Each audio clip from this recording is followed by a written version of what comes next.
Hello, this is Carolyn from holidaystoeurope.com.au, and today I've got the pleasure of speaking with Andrea Powis from Travelling Divas. How are you today, Andrea? I'm very well, thank you, Carolyn. Thank you. Now, can you tell us how you came up with the idea for Travelling Divas? There were actually two reasons for it. Firstly, I got divorced in the mid-90s, and being a passionate traveller, I was very used to being able to go away every year. And obviously after the divorce, I was on my own a lot more. I didn't have my friends weren't able to travel at the same time as me or didn't have the same income as me. And I really found a gap in the market for small, organised opportunities for women to be able to travel together. Then about 5 years later, I had a girlfriend who travelled to Europe with me, and I was coming back earlier, and she wanted to go and travel through Italy. And again, the only thing that I could find for her was one of the larger coach companies, which really didn't suit her age group, but she was a very immature traveller and really needed someone to be able to travel with. So we had to put her on a big coach tour company, and then I finally realised that there still wasn't anything in the marketplace, so I started to develop the Travelling Divas concept. Excellent. So how long do you think it took you to go from getting the idea to actually getting your first tour running? 5 years. Okay, yep. So it's something that you've obviously put a lot of thought and a lot of time and effort into to develop a really good product. Yeah, it is. And I had quite a successful career in the travel industry for many years and worked for large organisations, and actually taking the step to go and do something on my own, it took me a while to be brave enough to do that, I think. Yeah, well, I think it's a fantastic idea. So what sort of clients do Travelling Divas tours appeal to? Well, the way we operate is we actually do trips that are for like-minded people. We try to stay away from a particular age group because, as an example, I took a group away last year where the youngest participant was 25 and the oldest was 63. But everybody got along fabulously because they were all joined together through a love of Pilates, which is what that one was based around. I'm doing another trip this year in May that I'm taking away. The youngest is 21 and the oldest is 57. But again, it's around a common theme that people have a love of a destination or a passion for a particular activity, and that's the way that we structure the trips.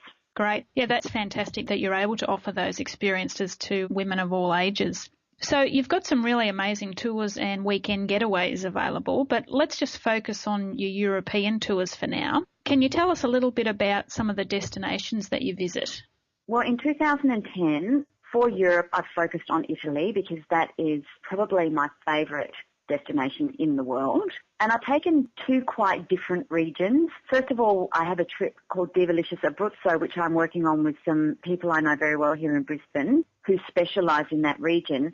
And I wanted to actually take that path because it really is a region that is undiscovered. You know, it really is yesteryear. It's situated 3 hours east of Rome. It's a place of dramatic mountain ranges and beautiful coastline, fabulous food, wine, truffle hunting, all of those wonderful Italian experiences, but in an area that is reasonably undiscovered. You can still see shepherd's tracks and huts. And, you know, one day we'll meet winemakers and learn about winemaking, and the next day we'll be in a kitchen learning to cook with the local Abruzzese women whilst being serenaded by an opera singer. So there's this real blend of yesterday, I guess. And, you know, it's very nice to be able to step back into a more traditional era, I think, sometimes, you know, out of that rush of life. And that's what Abruzzo offers. The other area which I'm very passionate about is Tuscany. So therefore I've got a trip going there, and you know, Tuscany is so spectacularly beautiful with rolling hills and vine-coloured hills and a mix of Renaissance and Etruscan history and architecture. And there's such beautiful food, wine, fashion, of course, which is very important in Italy when you're in the more mainstream areas. But when we've approached Tuscany, we've decided to, yes, we go to Florence, but we also go travelling through the back roads and discovering the local people and immersing ourselves in a far more different life than just the major cities. Yeah, sounds fantastic. Now, you mentioned there, well, both Abruzzo and Tuscany, but this year your tour in Tuscany has got a bit of a movie kind of theme to it. Can you tell us a bit about that? Yes, I will. I actually got the inspiration for that from watching Roman Holiday and Audrey Hepburn, which is one of my all-time favourite movies. And I've often thought about the opportunity to travel through a region of Italy on one of the most well-used modes of transport, which is the Vespa. So I actually found a wonderful supplier in Tuscany to work with, And 5 days of what I call doing the Audrey Hepburn is actually spent travelling around the hills of Chianti and some more of the more dramatic areas of Tuscany on a Vespa.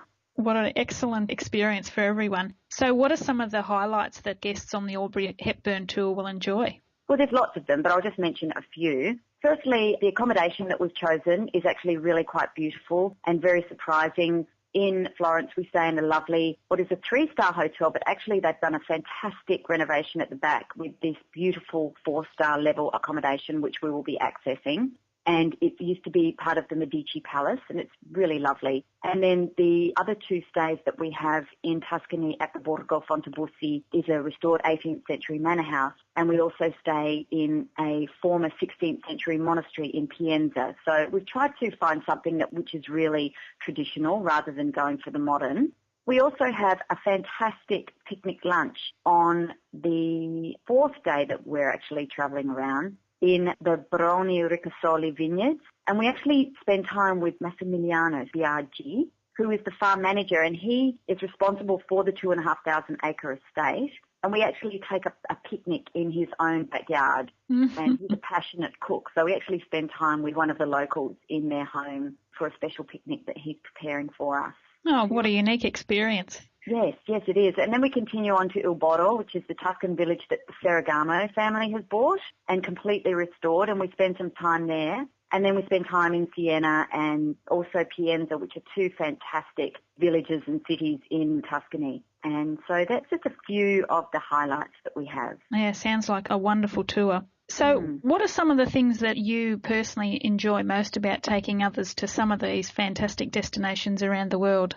I think one of the biggest joys of doing this is actually that sense of camaraderie that you experience with people through the passion of travel, and taking people to places and showing them your own personal love of a particular region. I get a big kick out of that because I think travel is such a great education and such a great opportunity for people to bond. And, you know, women travelling together and caring for each other and making friends, or just reconnecting with themselves and the people that they're travelling with, it's such a beautiful thing to be involved in and be a part of. Yeah, absolutely. So you've obviously spent a lot of time putting each of the itineraries together for the tours that you organise. And so do you have any plans to introduce any new European destinations for the Travelling Divas tours in the future? Yep. Well, for 2011, actually, before I do the Audrey Hepburn trip and do some work in Abruzzo, I'll actually be spending about 6 weeks in Europe developing French frocks and French bubbles with Paris and Champagne, and also going to Spain. We're doing something in Spain for next year, and also a Mad Hatter's Tea Party in the UK. So I'm spending quite a bit of time working on those 3 itineraries while I'm in Europe this year. Oh, wonderful. Look, I think you've got some fantastic ideas there, and the themes obviously are really what appealed to lots of women. That French frocks one, that sounds terrific. That sounds like it's right up my alley. Thanks very much for your time today, Andrea, and I wish you all the best with your tours this year and into the future. And of course, if people want more information on Travelling Divas, they can find it on Holidays to Europe under our small group tours section, or under special interest in the women only tours section. But if they would like to give you a call, if they've got any questions, how can they contact you? The best number to get me on at present is 0408 721 569. Excellent. Now, as you mentioned, you will be heading over to Europe before the tours this season, so people can email you, and there's an email inquiry form on Holidays to Europe, and I'm sure that you will respond to them as soon as you're within internet reach. Absolutely, and I will have internet accessibility the whole way through, so they email me and I can phone them back or contact them on email. There's no problem with that. Excellent. Well, thanks again for your time, Andrea. Okay, Carolyn, thank you very much. I appreciate it.